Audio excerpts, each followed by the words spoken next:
பாயிரவியல் என்றது ஒரு எழுத்தாளர் தன்னுடைய நூலுக்கு எழுதுகிற முன்னுரை போல அணிந்துரை போல திருவள்ளுவர் எழுதியது.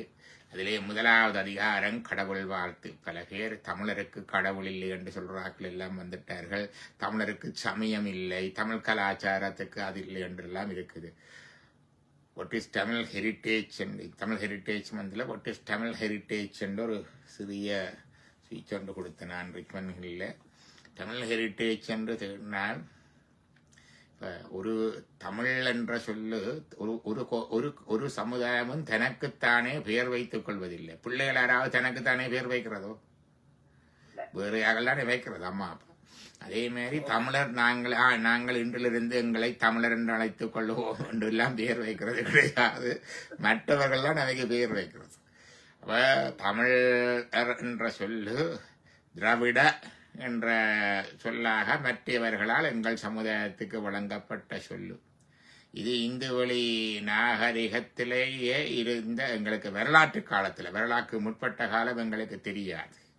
எங்களோட வரலாற்று அறிவுக்கு உட்பட்ட காலத்துக்குள்ள இந்து நதி நாகரிகத்தில் தொடங்குது. சிந்து வழி நாகரிகம் தொடங்கியக்க அதை அது திராவிட நாகரிகம் என்று அதை ஆராய்ச்சி செய்து வெளிப்படுத்தின சர்ஜோன் மார்ஷல் சொன்னார். 1920, 22, 23 வெளிப்படுத்தின. வெளிப்படுத்தி 100 ஆண்டுகள் இந்த கொண்டாட்டம் 1-2 வருடத்துக்கு முந்தி நடந்தது. அப்ப அவர் சொன்னார் திராவிட நாகரிகம் என்று. அங்கேயே அடிப்படையாக எத்தனையோ சிவலிங்கங்கள் எடுக்கப்பட்டன. சிவ வழிபாடு, தாய் வழிபாடு, சக்தி வடிவங்கள் எடுக்கப்பட்டன. ஆகவே தொன்மையாவான் தமிழர் மரபில சிவ வழிபாடும் சக்தி வழிபாடும் அதிலிருந்து இருக்குது. இதை இப்போ ஒரு தரம் புதைக்கலாஸ். அப்படித்தான் நடக்குது. புத்தகங்கள் எல்லாம் அப்படித்தான் வருகிறது. ஒரு தரம் அதை எழுதுறதில்லை. அப்படிப்பட்ட தமிழ் மரபில முதல் வாழ்த்து திருவள்ளுவர். இரண்டாவது கடவுள் வாழ்த்து. இரண்டாவதாக வான் சிறப்பு.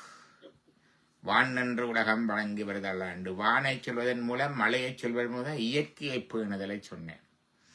மூன்றாவதாக நீத்தோர் பெருமை என்றார். நீத்தோர் என்பது ஞானிகள், உதாரண புருஷர்கள், முன்னுதாரணமாக வாழ வேண்டியவர்கள், அவர்களை பின்பற்றுவது பற்றி ஒரு சொன்னேன். அடுத்ததாக நாலாவதாக அரண் வலி உறுத்தல் என்று சொன்னேன். அறம் பொருள் இன்பம் என்று 3 பிரிச்சாலும் எல்லாத்துக்கும் அடிப்படை அந்த அறம் என்பதால அதை வலியுறுத்தி அரண் வலியுறுத்தல் என்று அதிகாரம் வச்சுட்டு தன்னுடைய கருத்தை சொல்ல தொடங்குறார். அறத்துப்பால்ல பிறகு பார்த்த அடுத்ததாக அறத்துப்பால். அறத்துப்பால்ல இல்லறவியல், துறவரவியல், ஊழியல் என்று வச்சார். இல்லறத்துல இல்லற வாழ்க்கைக்குரிய பெருமையை வச்சார். துறவரவியலை முன்னுக்கு சொல்லல, இல்லறவியல் தான் முதலுக்கு சொன்னார். துறந்தார்க்கும் துறவாதார்க்கு உறந்தார்க்கு வில்வாழ்வான் என்பான் துணை. அப்ப துறவிகளை முன்னுக்கு வைத்து தொடங்குவது தமிழர் மரபு இல்லை. ஆனா இன்றைக்கு அதுதான் நடக்குது. நீங்க பாத்தீங்கன்னா எங்கட சகுன சாஸ்திரங்கள் பஞ்சாங்கத்திலேயே போட்டிருக்கு. என்ன ஐயர் முன்னுக்கு வந்தா சகுன பிள்ளைன்னு தான் சொல்றது. அப்படித்தான் போட்டிருக்கு. நாங்கள் இன்னைக்கு அதையை வச்சுதான் முன்னுக்கு தொடங்குறோம். துறவிகளை ஏறுவாரு. அப்ப அந்த மரபில முந்தி அப்படி இல்லை. இல்வாழ்வான் தான் முதல், அதுக்கு பிறகுதான் துறவி. ரெண்டையும் வச்சார். ரெண்டையும் சொன்னதோட அதுக்கு கூட படியாக பொருளை பற்றி அடுத்தது சொல்ல போறார். அப்ப அறத்தை சொல்லிக்க சொன்னார். அறத்தினும் ஆக்கவம் இல்லை, இதனை மரத்தினும் இல்லை கேடு கண்டார். இது இருந்தா எல்லாம் பெருமண்டார். செல்வம் பெரும், பொருள் வரும், எல்லாம் பெருமண்டார். எல்லாம் பெருமண்டு சொன்னாலும் சில பேருக்கு அப்படி வர்றது இல்லை. சில பேர் அறவழியில இல்லாம நிக்கணும், ஆனா வருகுது. அது ஊழண்டார், விதி என்றார். அதை சொல்றதுக்காக ஊழியல் என்று ஒரு அதிகாரம் 10 குறள் வச்சுட்டு பொருளியல் சொல்ல போனேன். அப்ப நாங்கள் இந்த விதத்துல அந்த அறத்துப்பாலில நாங்கள் இப்ப பார்த்து கொண்டிருக்கிறது திருக்குறளுடைய அதிகாரம். போன முறை நாங்க பார்த்துனாங்க ஒழுக்கமுடைமை பார்த்துனாங்க. தெரியுது தானே? அப்ப இன்றைக்கு அடுத்த அத்தியாயம் பிறனில் விளையாமை. என்ன புறனில் விளையாமை என்றா என்ன கருத்து?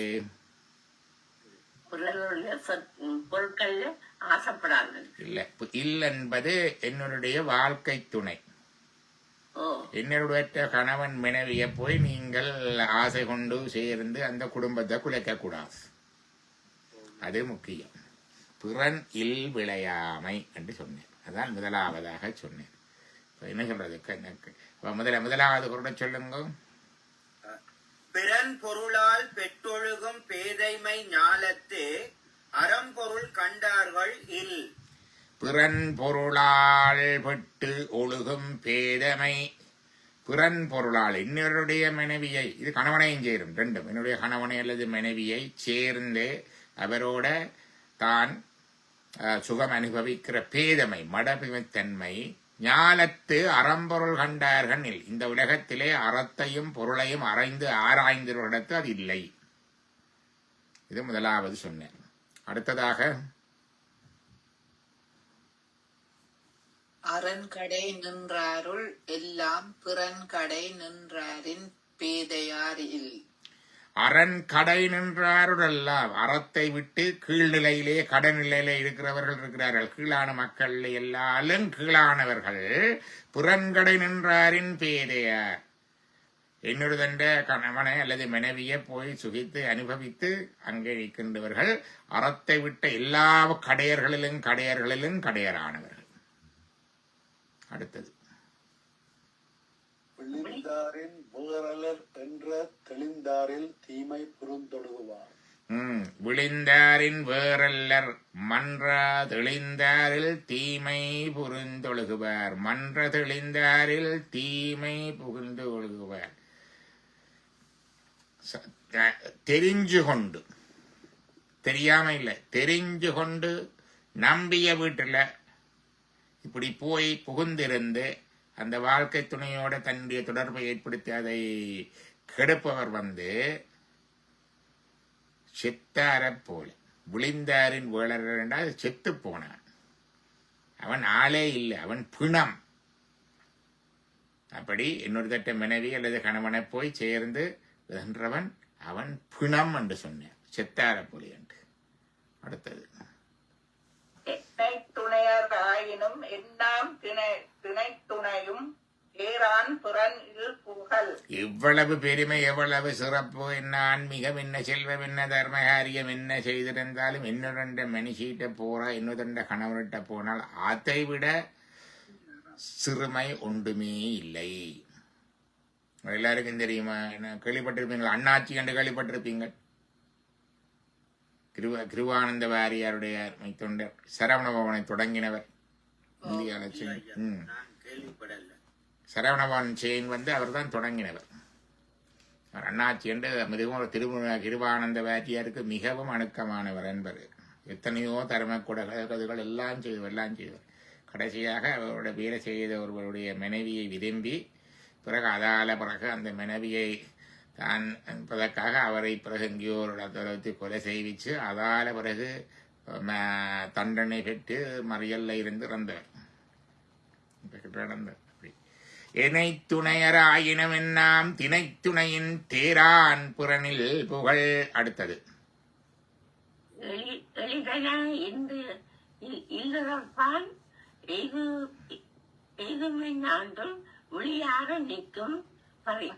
சில பேர் சொல்லுவார்கள், நான் போனான் அவ ஒரு மாதிரி, அவ ஒரு அப்படித்தான், ஒரு லூஸ் கேரக்டர், ஆணுடையால போனான் அவர் அப்படித்தான். அப்படி கூட போகக்கூடாது. எளிதனை இல்லைறப்பான். அங்க அது வேலை லேசு. அங்க போயிடலாம், வடக்கு இல்லாம் என்று போய் செய்யவன் அவனுக்கு பழி எங்காலத்து நிற்கும். எஞ்ஞான்றும் விழியாது நிற்கும் பழி, எங்கனாலும் போகாது அந்த பழி என்று சொல்லுகிறார். அடுத்தது வகை பாவம் அச்சம் பழியன நான்கும் இகவாவரம் இல்லறப்பான் கண். இல்லறப்பான் என்பது இன்னொரு இல்லையில இருக்கிற ஒரு கணவனை அல்லது மனைவியை போய் சேர்ந்து அப்படி கூடி ஒழுகிறது. அது அவன் இருப்பவனுக்கு 4 தீமைகள் வரும். ஒன்று பகை வரும், 2வது பாவம் வரும், 3வது அச்சம், பயந்துதானே இவர் இருக்கணும் எல்லாத்துக்கும், அச்சம் வரும், மற்றது பழி வரும். 4 மிகவாவாம், 4 நீங்காது, புகார். இல்லிறப்பான் கண்.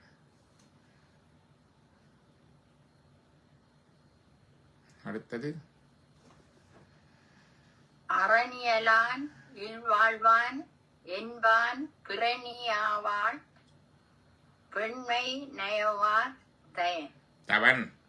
அறநியலான் இல்வாழ்வான் என்பான், அறத்தின்படி இல்வாழ்க்கை வாழ்வோன் என்பவன் பிறனியலான் பெண்மைனை அல்லாதவன், பிறருடைய இல்லத்திலே இருக்கிற இன்னருடைய மனைவியை நயந்து விரும்பாத இருக்கிறவன் தான் உண்மையை அறத்தின்படி இல்வாழ்க்கை கொண்டு செலுத்துவன்.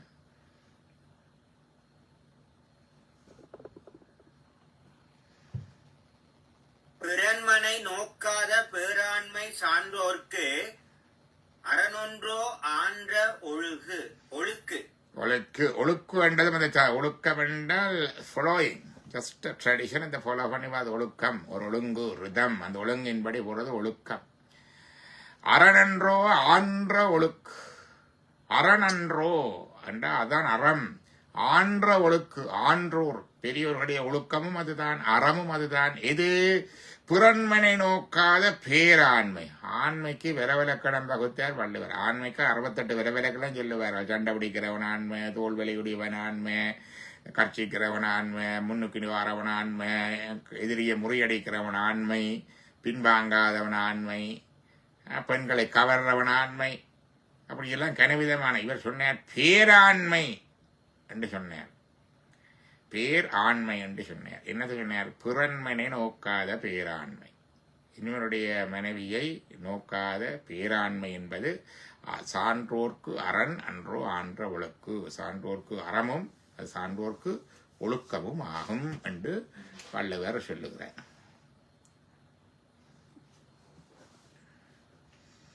நலக்குரியார் யானெனின் நாம நீர் வைப்பின் புறக்குரியான் போல் தோயாதவர். இந்த உலகத்திலே நலக்குரியார் யாரெனின், நன்மை நலத்துக்கு நன்மைக்கு உரியவன் யார் என்று கேட்டால் நாமம் நீர் வைப்பின், யாருடைய பெயரென்று நீர் சொல்லும், நாமன் நீர் வைப்பின். நலக்குரியார் யாவரெனின் நாமன் நீர் வைப்பின். யாரை சொல்லுவீரப்பா? இது ராமாயணத்தில் முதல் கேள்வியில வரும், முதல் அத்தியாயம் வரைக்கே அங்க கேட்பார். பிரம்மாவை கேட்க பிரம்மா சொல்றேன்னு வரும் அதுல. அப்ப யாரப்பா அப்படி என்று சொன்னால் பிறருக்குரியவளின் தோல் தோயாதவர், அவருடைய தோள்களை அணையாதவர்கள்தான் உண்மையாக நெல்லா நிலத்துக்கம் உரியவர்கள். அடுத்தது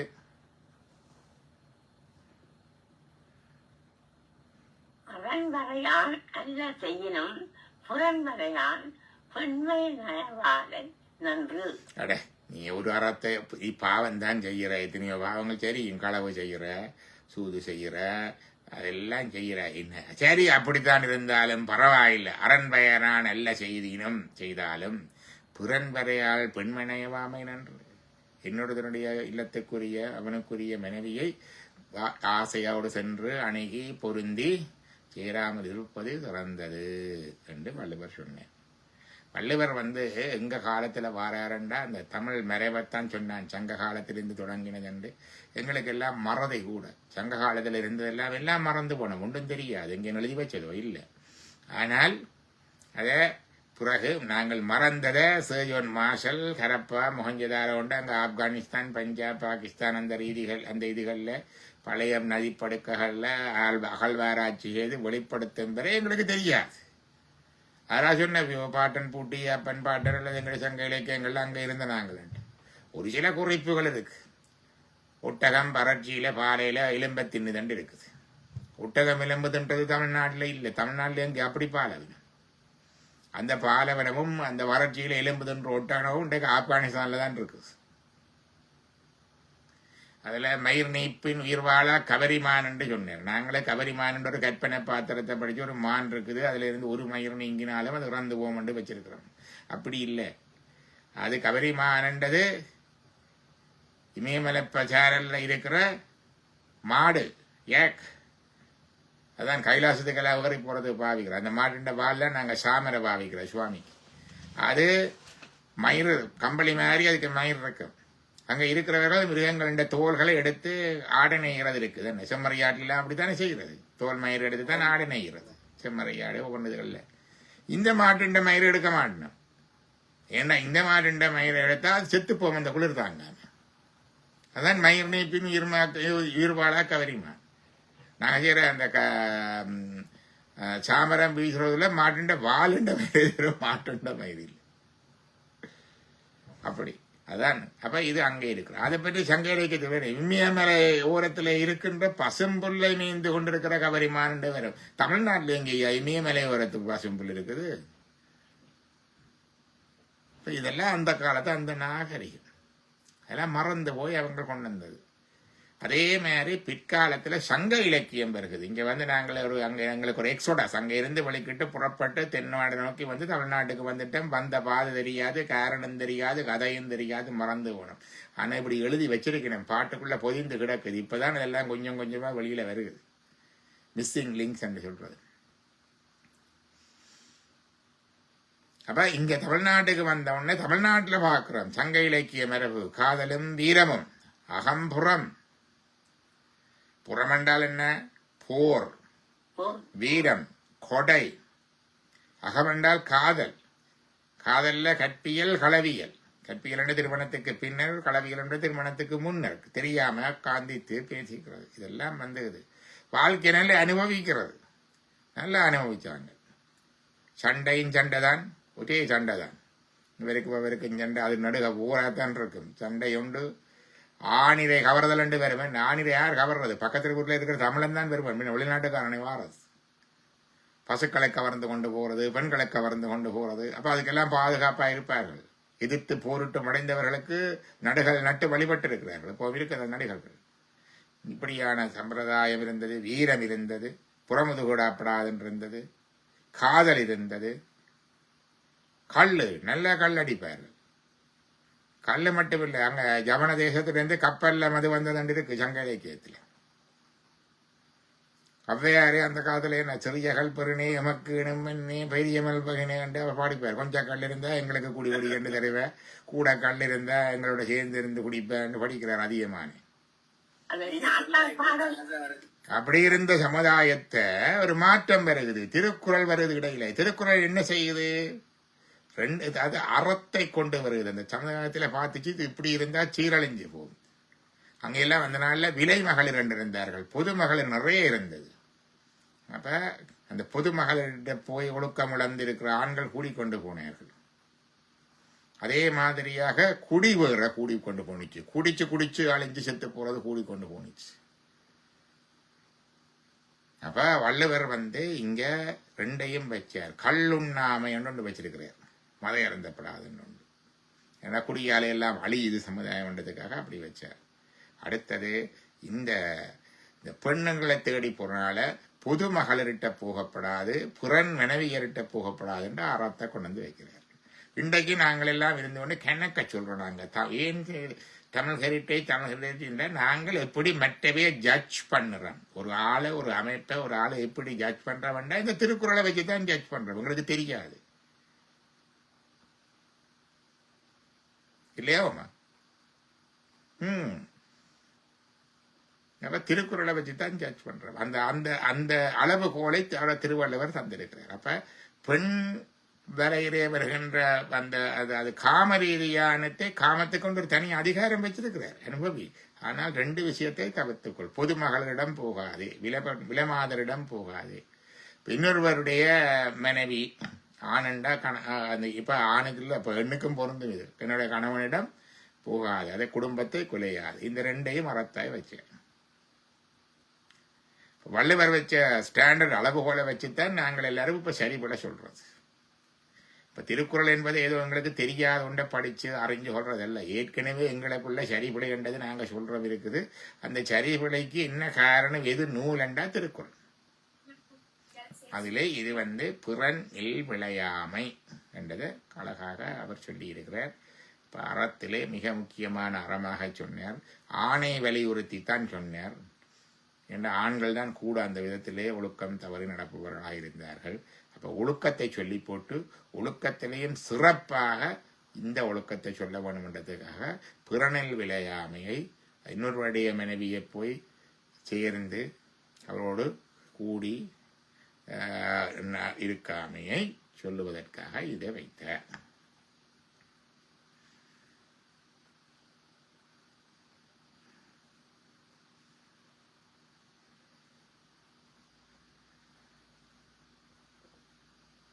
ஏதாவது கேள்வி இருந்தால் கேளுங்க, இல்லைன்னு விஷயம் இல்லாமல். இன்னொரு அதிகாரம் இருக்குங்க, பொது மகளிருக்கு ஒரு அதிகாரம் இருக்குது. எங்க வருகிறது அதுன்னு தெரியல. இதுல பிறநிலபுரக்காராம நினைக்கிறேன் அரசியல்ல வருமண்டங்கால பொருட்பாலில் தான் வரும்.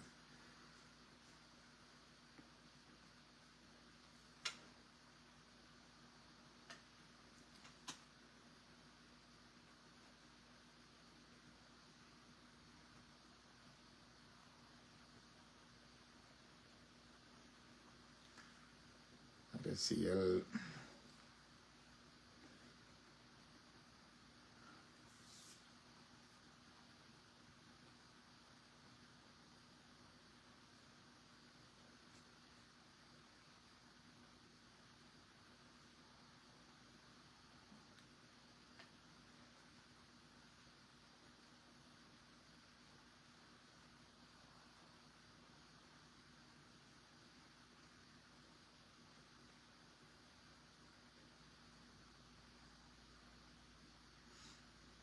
வரவின் மகளிர் அத்தியாயம் வச்சிருக்காரு பாருங்க. பொருட்பால்ல வரவின் மகளிர், வரவின் மகளிர் பொது மகளிர் தெரியுதா? ஷேரிங் இங்க பாருங்க, இந்த சைட்ல இருக்கிற அதிகாரத்துல வரவின் மகளிர் என்ற அதிகாரம் இருக்கு. வரவின் மகளிர் என்றது அதுவும் அந்த இது ரெண்டும் அவர் காமத்தின் வரையறையை வகுத்து முறையான வழியில இன்பம் அனுபவி. ஆனால் இப்படி 2 இடத்தையும் போக வேண்டாம். இன்னொரு வழிய மனைவி கணவனை போய் குழப்பி காம சுகத்தை அனுபவிக்க கூடாது. பொதுமகளில் விலை மாதரிடம் அனுபவிக்க கூடாது. அது 2ஐயும் செய்தார். அடுத்ததாக கல்லுண்ணாமையும் வச்சிருக்கிறார். பாத்தீங்கன்னா அடுத்தது கல்லுண்ணாமையும் ஒரு அதிகாரம் வச்சிருக்கு. கல்லுண்ணாமையை கொண்டு அரசியல்ல தான் வைக்கிறார். ஏன் அரசியல்ல வச்சார்? அது பெரிய ஆக்களுக்குரியது. அது பெரிய ஆக்களுக்கு குறையாது. அதான் அங்க கொண்டே வச்சார். இப்ப பெரியாக்கள் தான் பெரியாக்கள் தான் வாய் நடிக்கிறது. அதை கொண்டே வச்சார் அங்க. அப்படி வள்ளுவர் இந்த விதத்தில் இதை சொல்லி இருக்கிறார். இப்ப வள்ளுவரை அறிதல், திருக்குறளை அறிதல் என்றது நோயிங் த தமிழ் ஹெரிட்டேஜ். தமிழருடைய மரபு ஏன் இப்படி தமிழர் இருக்கணும், ஏன் இப்படி சொல்லி இனம்ன்றதுக்கு அது ஒரு அழகா இருக்கு. வாழ்வியல் நூல் தானே வாழ்வியல் நூல்.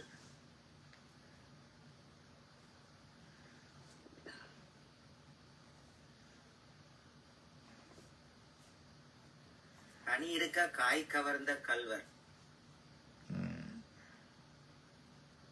அது இன்சொல்லுக்கு சொல்லுவார். இன்சொல்லுக்கள்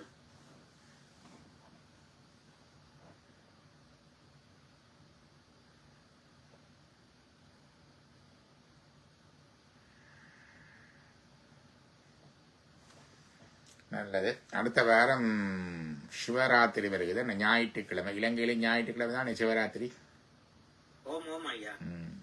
நல்லது.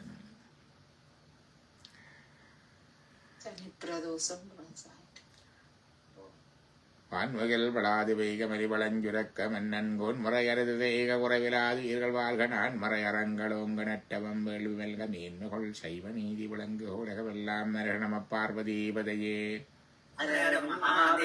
ஹரஹர நம பார்வதீபதையே. ஹரஹர நம பார்வதீபதையே.